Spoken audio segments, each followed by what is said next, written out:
શું નામ છે તમારું? માવજીભાઈ રાખે છે, એફપીએસ પ્રમુખ રાજકોટ. શું કહેશો આપણે હડતાલ કરવા?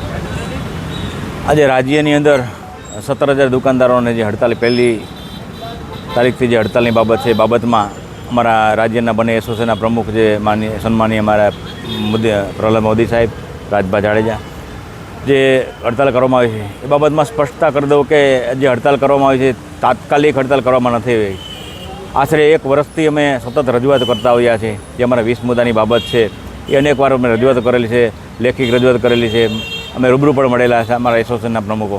તો આ બાબતમાં અમને અત્યાર સુધીમાં એક પણ જવાબ મળેલો નથી, જેના પરિણામ પહેલાં હડતાલ કરવામાં આવે છે. જે 20 મુદ્દાની જે અમે હડતાલમાં 20 મુદ્દા આપેલા છે, મુખ્ય મુદ્દા તમને કહું તો પહેલો મુદ્દો આવે વળતરનો મુદ્દો છે. આ વળતરની મુદ્દાની બાબતમાં કહેવા માગું રાજ્યની અંદર, દેશની અંદર જે કર્મચારીઓ હોય કે એજન્સી હોય કે કોઈ પણ વ્યક્તિ રાજ્યની અંદર કે દેશની અંદર કામ કરતો વ્યક્તિને યોગ્ય વળતર મળવું જોઈએ.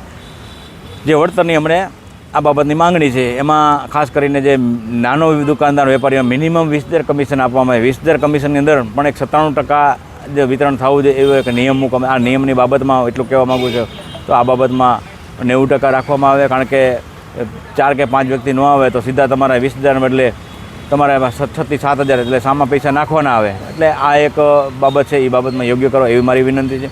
બીજી એક બાબત છે કે એક સમિતિની રચના કરવામાં આવે. જે સમિતિની બાબતમાં તમારી દુકાને જથ્થો ઉતરે એટલે તમારે 11 જણાને હાજર રહેવાના. એક પ્રતિષ્ઠિત વ્યક્તિ હોય, કોર્પોરેટર હોય, તમારા ગ્રાહકો, આ બધાને હાજર રાખવાના. તો આ બાબતમાં પણ એવું કહેવા માંગુ કે લોકો આવી રીતે તાત્કાલિક કોઈ હાજર ન રહે. આ બાબતને એવું કહેવા માગું છે કે સરકાર દ્વારા જે કોન્ટ્રાક્ટ આપવામાં આવે છે કે ગોડાઉનથી દુકાને સીધો માલ ઉતારવા માટે જીપીએસ સિસ્ટમ છે, તમારા કોન્ટ્રાક્ટ આપે ને કોન્ટ્રાક્ટ દ્વારા જ માલ ઉતારવામાં છે. એટલે એમાં ક્યાંય કોઈ પણ જાતનું ક્યાંય ખોટું થતું નથી. એ પણ તમને આપણે કહેવા માગું છું. બીજી એક બાબત એવી છે કે સર્વરનો પ્રશ્ન છે. સર્વર જે બાબત છે તે જ્યારથી સર્વરની બાબત આવી છે અનેક વખત રજૂઆતો કરેલી છે, દર માસે રજૂઆત કરવામાં આવે છે, છતાં પણ સર્વરનો પ્રશ્ન યોગ્ય કરવામાં આવે છે. અવારનવાર સર્વરના હિસાબે દુકાનદારો બહુ મુશ્કેલીમાં મુકાય છે, ગ્રાહકો અને દુકાનદારો વચ્ચે બહુ ઝઘડા થાય છે.